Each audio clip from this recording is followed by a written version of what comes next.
Aperture is one of the methods that the camera uses to adjust the exposure, the amount of light that's hitting the sensor inside the camera.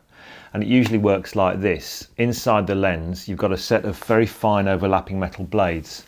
I'll show on this other lens here, which slide over each other to vary the size of the hole that the light passes through.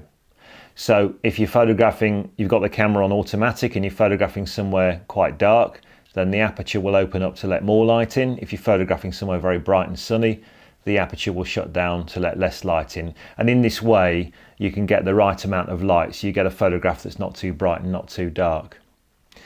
It's also got a useful side effect, which I'm going to demonstrate today using that guitar. I've set my camera to Aperture Priority mode, which is shown by the letter A on the mode dial there. On some cameras it's AV. I can now control the aperture by using the thumb control wheel here.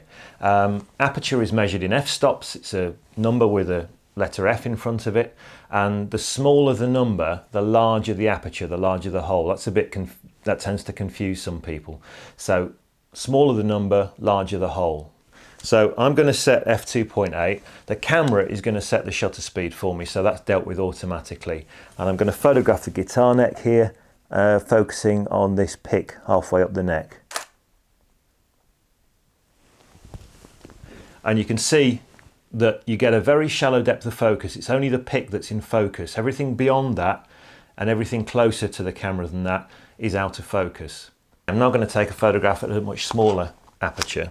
So if I just adjust that to f16, still focusing on the pick,